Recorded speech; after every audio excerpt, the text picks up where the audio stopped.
Good evening, welcome to MOTS presents MOTS Ado About Nothing. MOTS Ado About Nothing. MOTS Ado About Nothing. Where we apply the revolutionary MOTS scale to classic and contemporary literature. MOTS Ado About Nothing. MOTS Ado About Nothing. This podcast contains mature content, spoilers, language. You have been warned.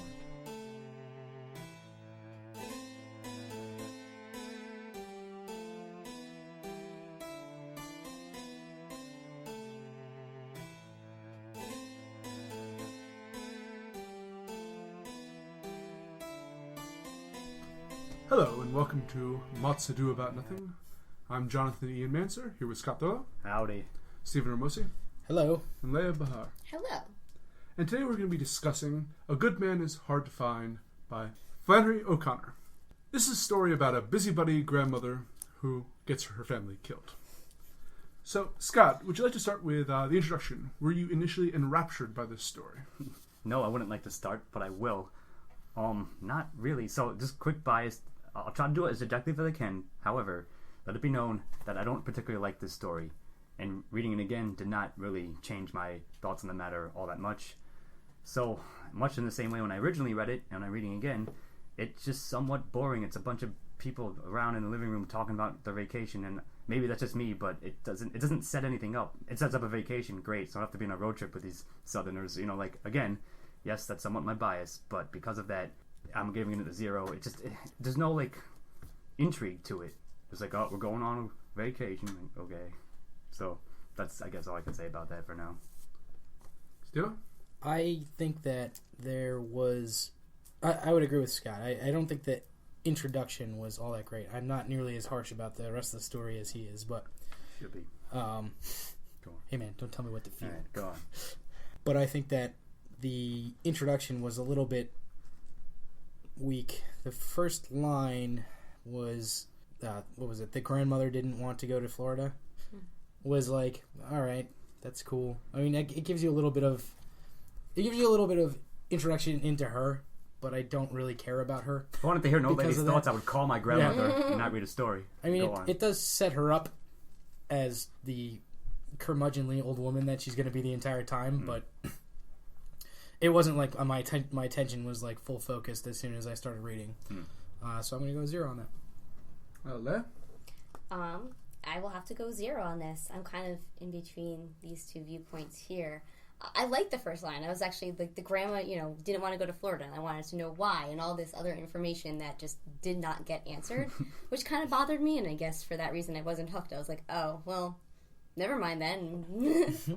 I didn't hate it as much because I think that the dull, dry, over-detailed introduction of the story is followed through without, and it kind of does, and that's a set up Sets the the story. tone. Yeah, all right. We'll get to that. Well, yeah, in a second, exactly. Sure. But I would have to give it 0. I was just so let down by the rest of the paragraph, basically. I guess it depends on where you want to cut off the introduction. Well, that's a question we always sometimes try to address, but Because I was actually... I like curmudgeonly old women. you are one. I am one. That's true. Go on. So, I have to say that I was really intrigued by seeing the world through the grandmother's point of view, and all of her little intrigues and how she's trying to manipulate every single member of her family. Right at the beginning, it establishes her character perfectly within the first couple paragraphs. And, Yes, that's the driving motivation behind everything else in this story is who the grandmother is and why she chooses to make the decisions she makes. But there's a difference between setting up the story and being a good introduction That's what I was that gonna say. you are attached to and hooked to. But I have to say that maybe it just myself, I was intrigued by this intrigue. I wanted to see where she was going with this. I wanted to see her manipulate people. I like that. I like characters who Sure. she's a wannabe magnificent bastard, but she's not quite. And to see her fail at every turn was intriguing to me. And it kind of rolls throughout the entire story with that, but it sets it up, I think, perfectly within the first part. So again, just like Scott, I'm going to give this intro. I've read this story about 5 times throughout my life. I hold fondness. I have that nostalgic view of it as well. So when I read it again, I didn't have that fresh set of eyes into this story of saying that, would this initially hook me, because I knew what was coming. And I just felt it played smoothly throughout. And to Scott's point, he's just upset that as the misfit, he was misrepresented in this story. Totally. So I'm going to give it a 1. Again, I'll give it a soft 1 for whatever that matters, because I do understand the points of view you all are making. It's just that I think it does its job. Right. I don't want to dwell, but I just want to bring up something you did say. Yes, I agree with you that it's good character setup, but does that make it an arresting, initial hook? That's Depends the question, if you of course. want to follow this character or not. And I did want to follow this character. Right. Go on. So, Steve-O, was the work totally consistent throughout? I would say that it absolutely was. It kind of carried this... I felt like it carried this like Southern twang or drawl like throughout. You know, it kept up the idea of the grandmother being manipulative, and tonally the family was boring throughout the entire thing. But without really changing gears, tonally, I think it shifted into this whole absurd situation that you get to towards the end.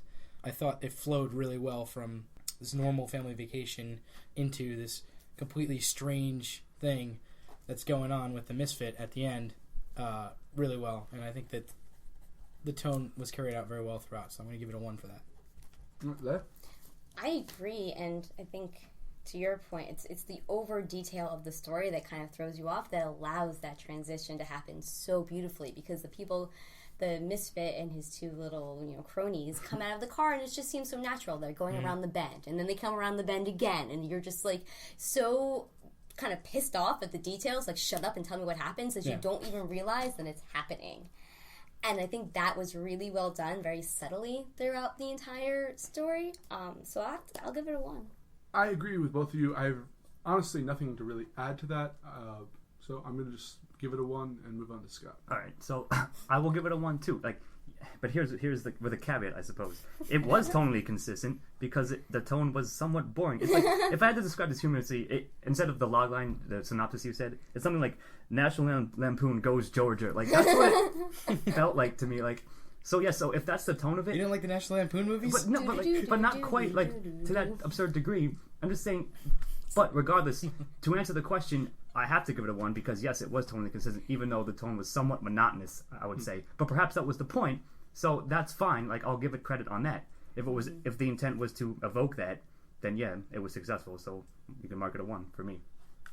Now I think on to the most interesting question that we're going to face is, was it effective with this genre and addressed its themes well? So Leah, you have the pleasure of starting off first for this.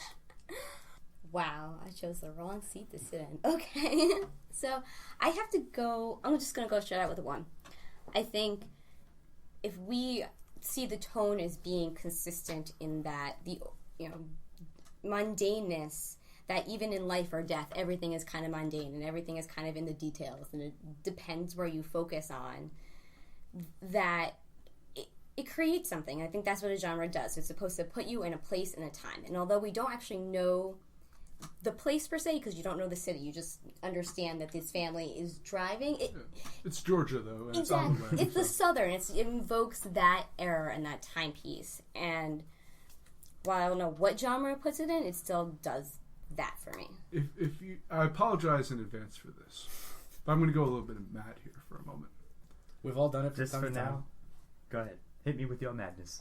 If you're critiquing something, I'm going to go back. We recently did another short story, Harlan Ellison's Repent Harlequin, Said the TikTok Man.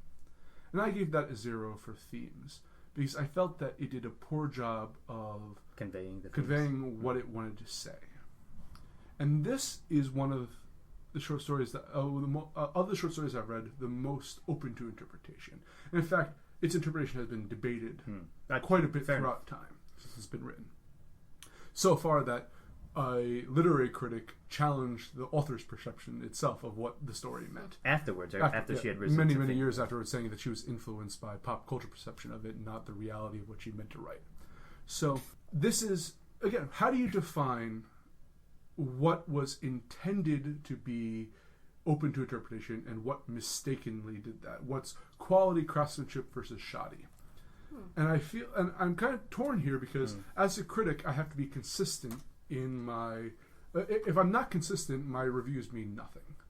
So I mean, even less than they do. That is to say, by all Go yes, on. listen. But all I from how I reviewed the Ellison short work, I should give this a 0. But I feel that this had more intention to be open than that one did. maybe I don't feel that way, but I mean that's the whole question, really. That is it. And I feel that this is meant to be open. And there's so many great ways of looking at this, what this story could mean. There's a thought that the second half of this story never actually occurred in reality. Once the car flips over, there's an interpretation that the grandmother might have died. And this is her meeting, in a sense, the devil or the Grim Reaper, however. When they come across as a car, it's distinctly described as hearse-like. Yes. They keep repeating over and over again that it's a blue sky with no clouds and no sun. That the dark of the woods around them. And she is bargaining. She is pleading, trying to pay off. And praying and cursing. But that's the idea that all her religion doesn't serve her now because she was never religious. The only time she ever mentions religion is when she's faced with a death. And that's when she turns to Jesus. So it's only in a moment of empathy at the end where she reaches out does she find salvation. And in fact, the misfit herself says she would have been a good woman if there was someone to shoot her there every day of her life. Salvation and being shot 3 times in the chest, apparently. But If that's yes. the metaphor that's there. But there is also the interpretation that the old woman could represent the youth's opinion of how the elderly were at their time, the previous generation. They're busybodies. They're religious only when it suits them. That they have this misremembrance of their past and they glorify. She says, "Oh, like how great things were when I was young," but she's racist. And then the misfit represents how the elderly view the youth. That he's a nihilistic, unreligious, violent individual who has no morality because he doesn't have religion. So there's so many different interpretations to this and great points that this story makes if you want to delve into it. And for that, I have to give it a 1, even though theoretically I'm not being consistent in how I'm reviewing things. So that's a 1. I rant over, and I'll go on to Scott. Well, of course, I'm going to throw your own words back in your face, as I am wont to do. I'm going to give it a 0, but using your scale. If the message is unclear, or if there's so many messages that can be extracted from it, you're not sure which one is intended or not, then that's not achieving its goals, because you're not even sure what fucking goal there is. If the goal was to have multiple interpretations, maybe, but you can't say that for sure either. But by the very fact of something you said, one of us said it in the previous cast, by the very fact we're having this conversation where it's unclear, to me, that warrants a 0 just via that. And I can give you, I can have a whole counter rebuttal, but I don't wish to. It'll be filtered through other questions later on. No, all I'm saying is that's why I'm giving a 0, because you're not sure. It's, as you said, even the author herself apparently flipped her opinion, or was told that she flipped her opinion, which is a bizarre kind of thing. But oddly enough, I'm not going to argue with you, even though because I should be giving you a 0 based on my own. But I'm giving one for you. Yeah, so I'll take the liberty of choosing for you. So between the two of us, we have a 0.5. All right.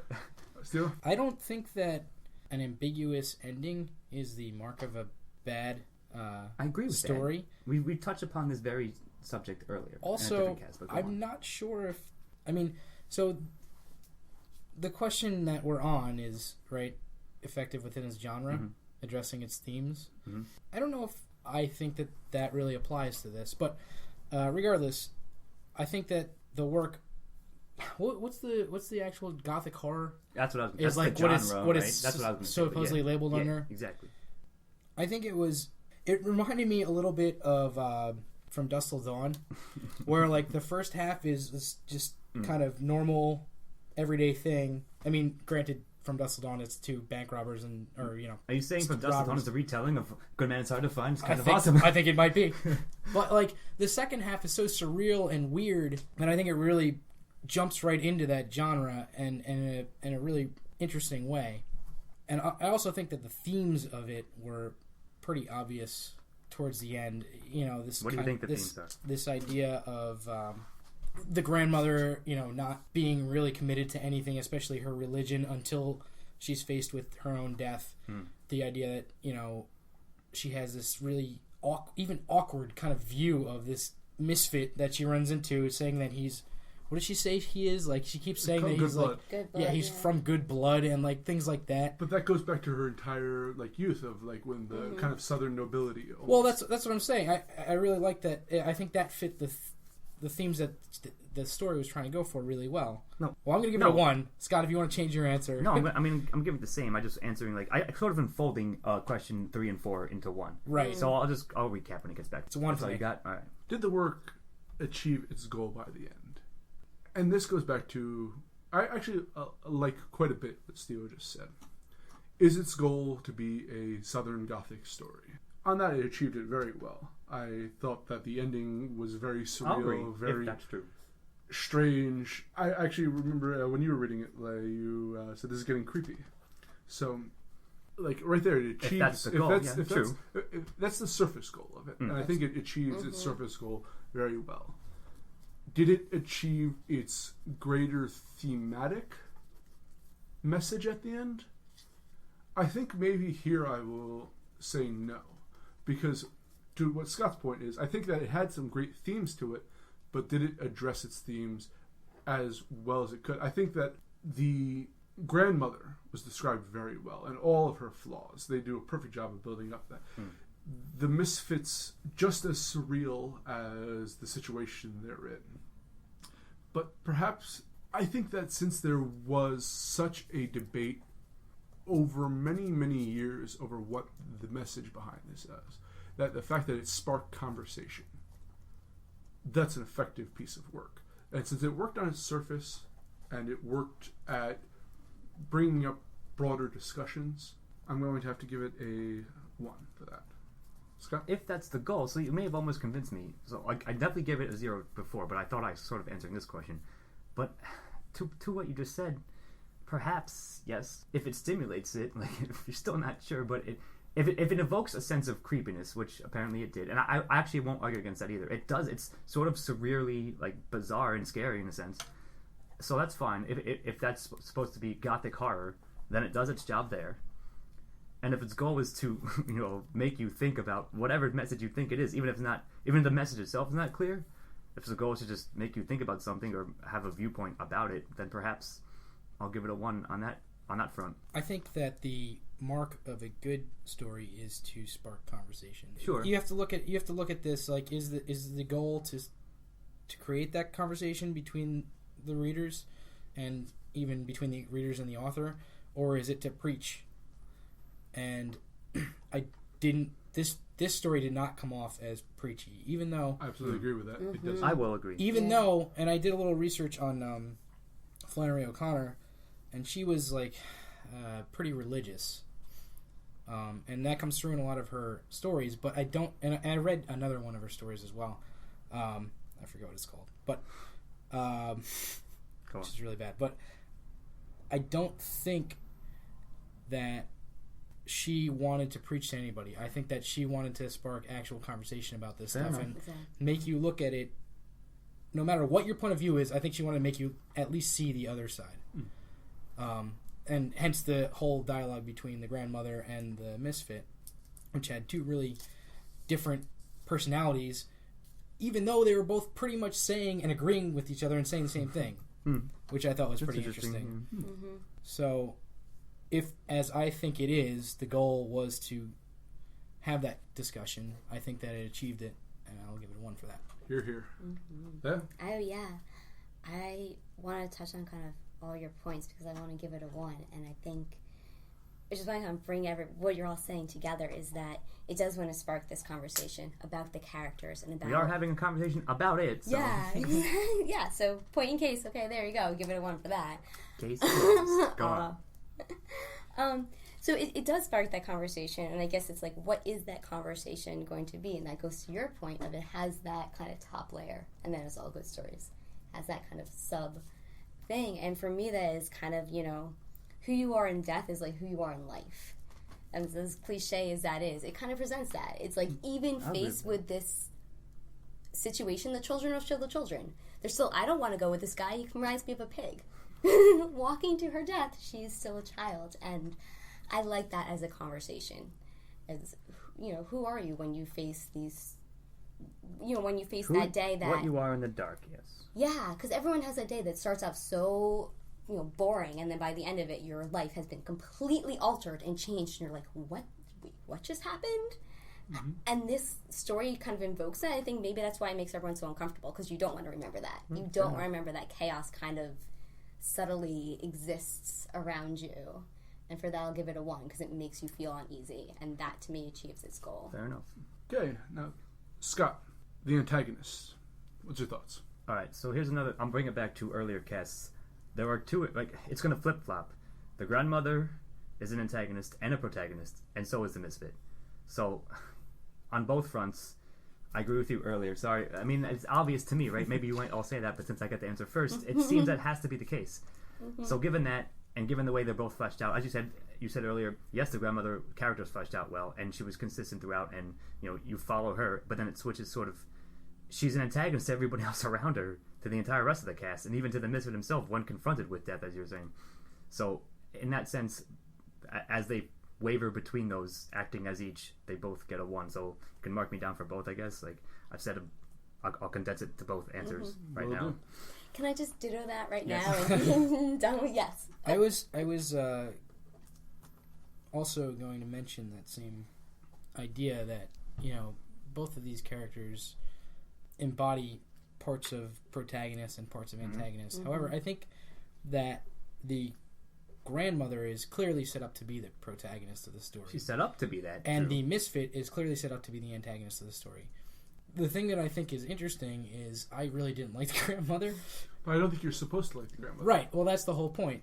The fact that the antagonist is so much more charismatic and likable is kind of an interesting way to do it. However, that could also be because you hear so much more of the grandmother's thoughts. You don't know what's going on in the misfit's head. Mm-hmm. So, and that's... Well, you know what you know. You know what the story tells you. I mean, I think that's you have no more, no why less. I have to label the grandmother as the protagonist, just because all right. you actually get the story from her point of view.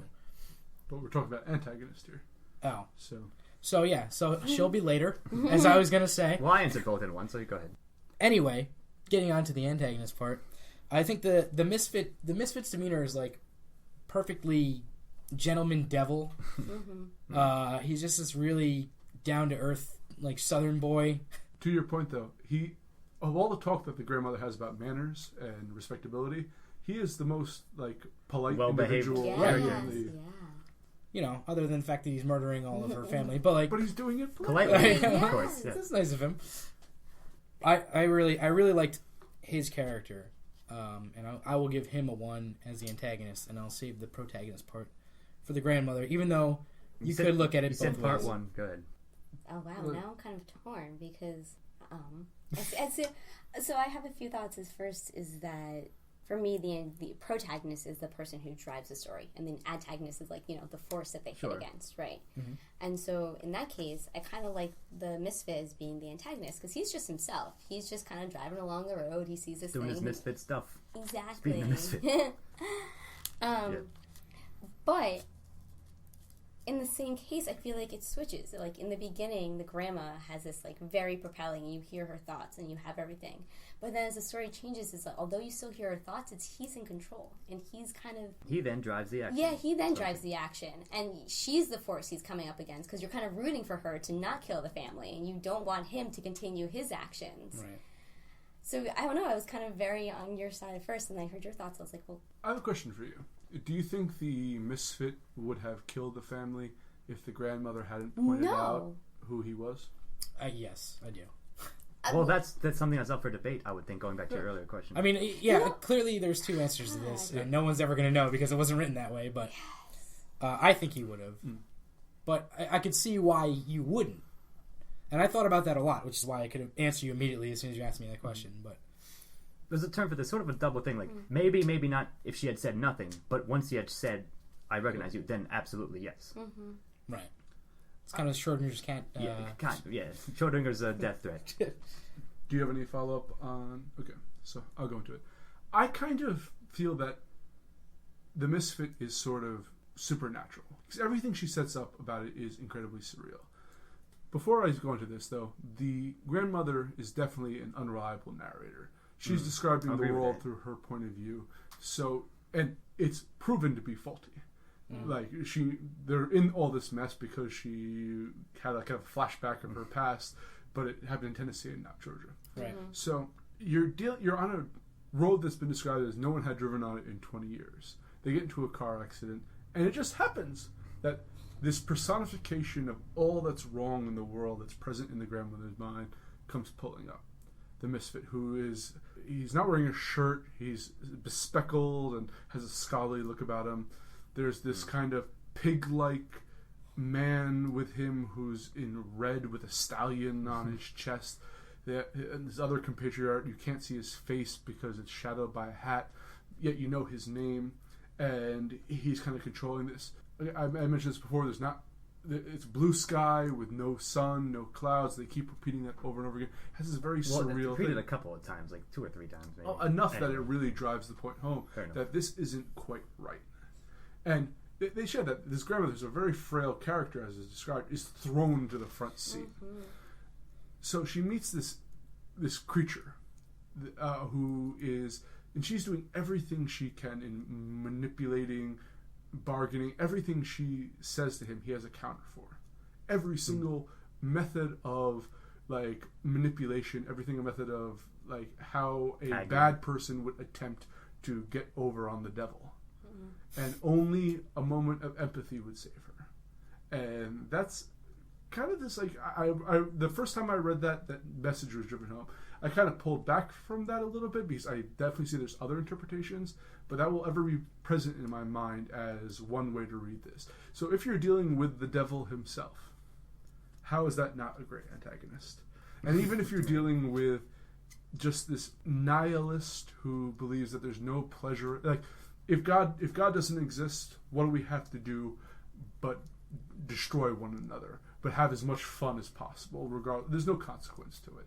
So he's either the personification of evil, or he is evil himself. Yeah. But he's logical about it. He's charming about it, which again, very devilish. So I think it's a fantastic villain. Yeah, I'm still torn because I think who's more destructive, like the devil who's up front and kind of says like, yeah, I am a criminal, I'm going to kill people, I'll remember, or the manipulator who's silently controlling things. Like, you know, if I'm going to be evil and just say it right to your face, isn't that better than someone who's doing it? So, well, that's why he was coming after the grandmother. That's why every other character was brought off. The only one he was having a dialogue with was the grandmother, because she was the only one whose soul was evil enough to. So does that make her the true antagonist, though? If she's the only one who's left back because she's so evil, but she drives the devil. She drives the story, though. But at this point, isn't the devil driving? You can have a villain protagonist. So I have to, and you, like, no matter how bad you are, it's still, in a sense, the Christian devil is the father of all lies and sins and whatever. So he would be. Thus, he's the biggest of all bad. Yes, no matter how much evil you commit here, he's worse, theoretically. However, also theoretically, as far as we could tell, I don't think he lied at all in the story. Yeah. Whereas the grandmother lied constantly. The greatest trick the devil ever pulled was but he also compared himself quite a bit to Jesus. And that's saying, true. Why did I get punished when Jesus did it? And it seemed almost kind of like yeah, why was I thrown down when Jesus wasn't? Yeah. So I think that there's that whole, like, that aspect can be interpreted in there. And if she was as religious as you say she was, I could definitely see that as being an influence there. I'm becoming more and more convinced that was actually what she was going for. Every moment that I think about this. Wasn't there a triumvirate of hell as well? Well, I don't know if that's the biblical source. Yes, there was a triumvirate of hell, but that might have been Dante thing or something. Okay. Yeah, well, Satan had 3 faces at least. It was him and his 2 cronies, basically. And yeah, well, it could be like it could be like the 3 Jesus and the 2 thieves reference if you want to get that out of it. Yeah, I mean, either way, that was an idea that was on the table by the time this book was written. Sure. Okay, so we've already kind of discussed this a little bit, but the protagonist, Steve, would you like to start? I will. The grandmother, I think, was pretty well characterized right from the beginning. You knew that she was manipulative. You knew that she was kind of, she was stuck in her old ideals. I think that the story did a good job of keeping her interesting throughout, at least. So I wasn't super interested in her before the crash, but the whole conversation at the end of the book, I really liked both parts of it. Just for the way that they each showed their own sides. Kind of, the Misfit was really open and honest, and the grandmother was the narrator, basically, so you knew what she was thinking. So you had an open and honest accounting of both sides. I think that that, or maybe not honest, right. But an open accounting, even in the dishonesty, it laid her character bare. I think. So I think that that was a good depiction of her. So I'll give that a 1 as well. I agree.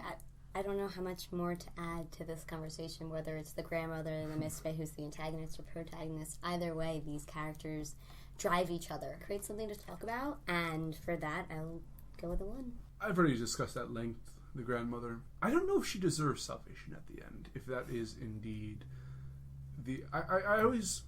I don't know if she gets salvation at the end. end. No, she does, because it's stated specifically in the dialogue that it took she would have been a good person if there was someone to shoot her there every day of her life. So I wanted to mention that earlier. I took that to mean as long as the threat was upon her, she was a good person. Yeah, that's what it means. However, as soon as she's shot, the threat is no longer upon her. Does that mean if we are going into like an afterlife, if there's a salvation here, does that mean that she needs the threat of reckoning upon her to be a good person to deserve salvation? That's what Christianity says to you. Yes. Go on.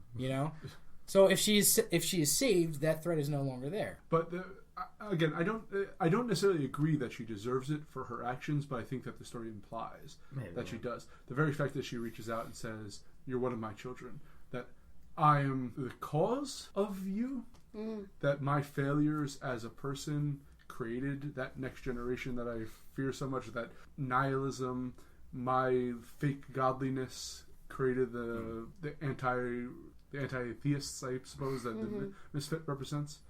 So I think that kind of recognition of her shortcomings, the fact that she's not making excuses, the fact that she's not bargaining anymore, the fact that she's accepting responsibility, and in a way asking for forgiveness. Isn't that what Christianity is about? In the long run, like, I'm sorry, I recognize my sins. Or you go to hell. And does she even really ask for forgiveness? When she reaches out, she does. She reaches out recognizes her own sins, in a sense, and reaches out for that.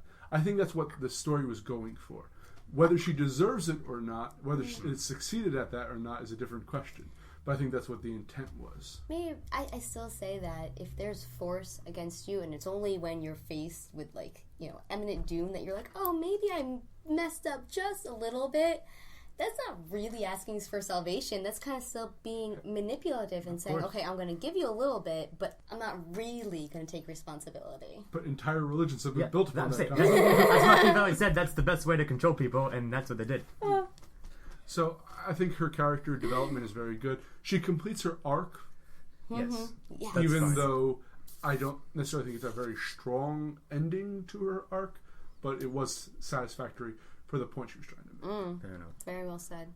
Scott, did you have any further thoughts on the protagonist? No, I'm not. I'll have a quick few, but not really. I agree for everything you guys said. Actually, you sort of convinced me on something not quite related to this, but I'll just say it here, that the supernatural element to it, I think that is more true than perhaps I thought it was at first. So given that, it's more, of course, it would be more in the theme of Gothic horror. So him as a supernatural figure, I sort of like. So I already gave him 1 for antagonist anyway, but if you add that layer to him, I think it may so you're giving themes a soft 0 now? No. I'm not changing that. I'm just saying, you got a nice point out of it, and I'll give you props on that. Okay. You can go on. Leah, supporting cast. I was leaning towards a 0 for this for a very long time until you made a point. But first of all, the 0 kind of, because I felt like there was, they were there, but they weren't really there. They were props. But but then you kind of made this point of sort of like passing on the sins to our children. And I like that because that kind of exemplifies that in a beautiful way. Is that because the manipulation has passed down and the evil and the demonic has passed down, like the children of those who suffer, and to the point that they're kind of spoiled brats. These kids are screaming. They're and little dicks. Yeah. Agreed. I'm gonna speak at length on that when it gets back to me. But. And at first, it's such like a turn off. You just kind of want to like tell these kids off. Sure. But then you get it, is that they're supposed to kind of be like that, and then they die for the sin so that they don't almost pass it on. I liked it, so I'm going to go with a 1. Oddly enough, I'm going to give it a 0 for what you just started with. First of all, there was no... I tend to have a little tradition that if there's a supporting character that really stands out to me, I have to give it a 1. There was none. But that does not necessarily make it a 0. But I felt that this was a story about the grandmother and the misfit. And every other character in this was a world-building prop that's what, could have been done better because they included them. So, but they don't even give the mother a name. Yeah, and I think that's in a sense to a point almost. But I feel that it might have whatever points they were trying to make with any supporting characters was lost to the main dialogue between. Grandmother doesn't have a name either, though, right? But grandmother's a statue. You know, if you say grandmother, you kind of have this idea of them. The kids have names, and so does Bailey. Mm-hmm. I think that's it. Bailey boy. Yeah. So why is it that the woman... And the 2 henchmen have names, actually, as well. Yeah, so why is it the... Which is children's mother or whatever. But her is that a purposes. status, the children's mother? Yeah. Especially from the grandmother's point of view. She's not the wife, she's not the daughter-in-law, she's the children's... Yeah, exactly. Even with her broken arm, she's still cradling the child. So her entire role is surrounded by... And she wears the traditional, like, band... handkerchief, around her head. Or kerchief, whatever. So she's more of a serviceable role. Like each of these, I feel play a point versus a developed character. The red guy, Red Sam, yes, he's that hardworking guy who's things aren't what they used to be. I get screwed over every single day by these young whippersnappers. Maybe, but he's also like the infomercial guy, or like that was made me think like, come on down to Red Sam's. Like it's still like cliched, stereotypical, like sort of Southern style, but he didn't have a point beyond being. He was Foghorn Leghorn, essentially. Right.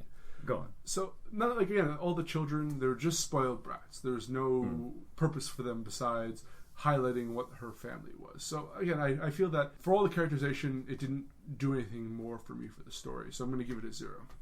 I'm basically going to be 0 for the exact same reasons. I'll just be repeating them if I speak, but everything you said, essentially they're props, and that doesn't qualify them enough. They don't stand out enough as such or have any other contributing factors other than being like frameworks almost for everything else. So I completely agree with those zeros. There was absolutely no development of any of those characters other than... They were brats, and they always were brats. This whole story was a vehicle for the conversation between the Misfit and the grandmother at the end, which was awesome. I really liked that conversation. So I don't really care that the supporting characters weren't anything, but they weren't anything. But via the system, they must... You know? Mm-hmm. So I'm also going to give it a 0. I'm going to give it a 0. You know, I'm almost want to change my opinion on this now. Peer pressure. No. Very much so. Intelligent, convincing. Mm-hmm. Isn't that just a fancy word for peer pressure? No, yes, reasonable discussion, of course. Go on. 100%. For this reason, it's that maybe if the children had lived and kind of passed on this sense of brattiness and entitlement and, that's kind of with the grandmother. But that would have proved the grandmother right if that was the case. Which I think the whole point was not to prove her right, or was to take away from her. So then do the children really do act as a vehicle is to prove that the grandma isn't right in this, You could get that out of it, maybe, but... I mean, can we even be convinced that the children are really as bratty as they come off, or that the mother is so, bland as she is in the story, or that Red Sam is, the mouthpiece for all the things that the grandmother wants to talk about? Everyone is viewed through her lens. They are all, everybody else said, props for the way that she wants to tell this story, which is fine, and I think that's done on purpose. You know what? If that's true, though, then I have to give it a 1 because then it builds the character of the grandmother. And isn't that what a supporting cast should do? If all of that is not true, and she's actually legitimately an unreliable narrator, that's very fascinating. I never I considered her interpretation, but not her interpretation of characters. Like, you can tell she doesn't particularly like Bailey Boy. It's my son. She's the interloper. That she's just the person who created my grandchildren. I'm not going to even give her a name in my world. Like, that's a fascinating way to look at things. Fair enough. Does she ever actually refer to them as the grandchildren? I know she's referred to the grandmother, but she names them. And specifically, is she, you know... You're changing it to 1? You convinced me. I'm staying with a 0. Because I think that they are all facets of the protagonist, as opposed to their own characters. They're not their own characters. They have no development. They have no arc. But does a supporting character need development or need arc, or are they as, like, you know, small foils or personifications of the supporting character that kind of give you a little bit of insight as you go? Because if they are the narrative and if they are the point of view that you see this through, everything that they tell you essentially supports the character, and I think in this case it does it very well. Well, yes. I think that it does do it very well. I'm not changing my answer. One of us. I'm not changing my answer. I think that it does do it well, but I do also think that supporting characters need to have their own agency, which I don't think any of these do. Well, Billy Bob kind of does. He wants to go to Florida. Although his agency is changed and influenced by the grandmother, he has the original goal to go. He plays the part of the annoying child that the grandmother perceives him to be. The same as his sister. What's her name? Whatever her name Junie is. Star. June Star, yeah. The mother plays the part of this, like you said, interloper. The son plays the part of, like... Although the son is weird because he's not described very well or, like, very... It's not fleshed out. Positively, I don't think. However, she's obviously is, like, enamored with him based on her dialogue, but not on the description. I think she's afraid of him almost. That I agree with. Because he has control over her life now. And her only... And she obviously a pest in his life. Right. So he probably is very short with her. And even though she birthed him, she lives with him. Right. So either way, what I said stands. I'm also not changing, but I do think that's very interesting. They're almost like... here's the reason I won't change it, but I found that a fascinating interpretation of it. They're like tethers to her. So yes, they inform her, but at the end of the day, they're still not characters unto themselves. They're part of her character almost. And yes, that does flesh her out as a character, but sort of like, I don't mean to be as facetious, but like your scale. If one side character is awesome, you give it a 1. They didn't need to be like awesome or whatever in that sense. They're just not enough. They're still, at the end of the day, props for her, which is why I think I'm not changing it. However, I did find that a fascinating way to look at it. They're like a set of clothing that she wears. Yeah, sort of. They're just part of her perceptions and not people unto themselves almost. So we're on to dialogue now, and I'll start with this. Well, I know a lot of you are kind of against the whole slow nature of the build. I like my curmudgeonly old women at this. Take them slow. I thought she was very, very, it's just very fascinating to see her world view on things. And then once she gets in with a discussion with the misfit, it's just perfect. I'm gonna give it a 1 and say that there never was a dead body that tipped the Undertaker. Son of a bitch. That was going to be my line, of course. But there's another one I'm looking for. It's close enough. They're going to the graveyard or near the house or something, or the plantation. And the grandmother's like describing, oh, it's so nice. And they have the secret panel. And she's like describing how, trying to convince them, of course, to manipulate them and so forth. But one of the grandchildren, I believe, asks, or what happened to it? And she goes, gone with the wind. That's funny. Like, it got me. Like, that's pretty good. It was a good line. And there are various other ones. So, in overall, yes, of course, it builds up to the conversation between them. And that's based on dialogue. So in that sense, yeah, I'll give it a 1. Early on, it was a little bit more stilted. It was just like them like talking like a family. But that isn't the point. Like, that's just sort of, again, like sort of a tertiary world building kind of element versus dialogue per se at that point.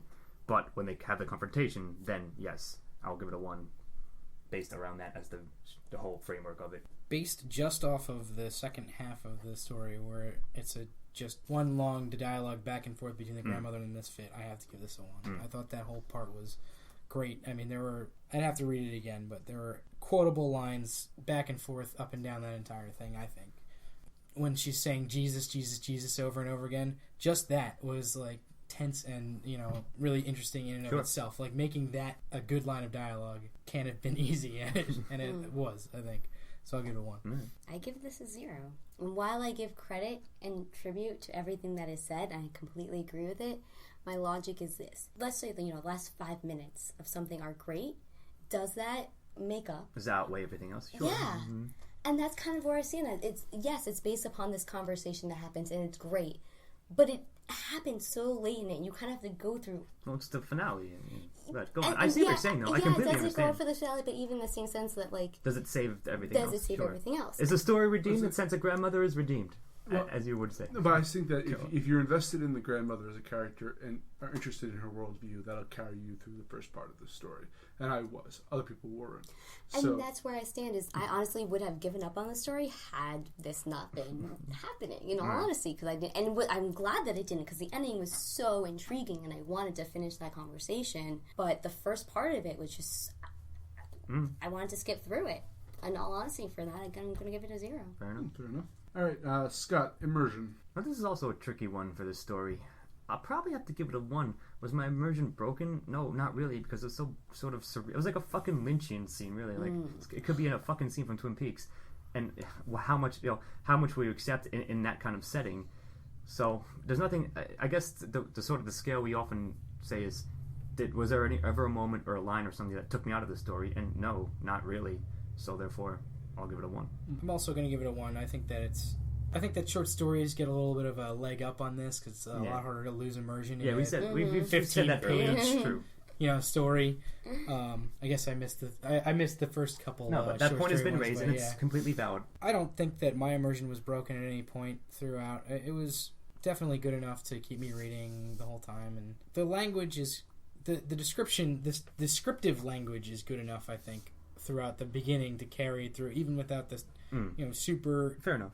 Like, it's not like, mind-blowingly interesting or anything like that in the beginning, but it's good description throughout, and that's pretty much it. Yeah, I mean, I'll give it a 1 for immersion. Mine was not broken. I'll just have to kind of agree with what's been stated. It's kind of boring and dull until you get to the good part, and that continues throughout, so it's a 1.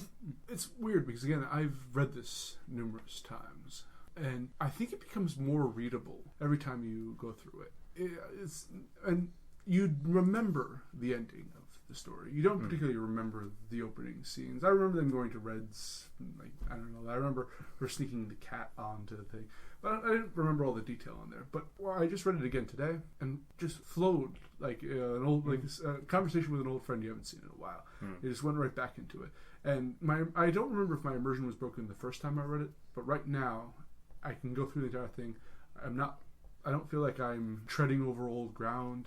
I'm excited to because I know where it's going, so I have more affinity towards wading through. But even that, I'm not feel like I'm trudging through it. I enjoy it. Fair enough. So I definitely have to give it a 1. So, Steve, final question. Yes. Would you recommend it? I would recommend it, and I did enjoy it. It's a quick read, which ups the recommendability, obviously. And I think it certainly inspires pretty decent conversation as well. So it kind of gets your gears turning a little bit at the end, especially if you try to dig deeper into what's going on. So I would recommend it. It's definitely worth a read. And moving on, I give this a 0. While I agree it has an interesting message and interesting conversations that surround it, I think there are other books, short stories, novels, film that do the same thing, kind of have the same message that I would recommend before I would say this. So, gonna go with a 0. I recommended this for the podcast, so obviously 0. 1. It's worth a read if you like that kind of Southern Gothic. I think the ending is fantastic, and if you probably read it in school. I did. I remember reading it. I actually read this for 3 different English classes in college, so yeah, you got that. But I enjoy this quite a bit, and I think it's worth multiple reads over time.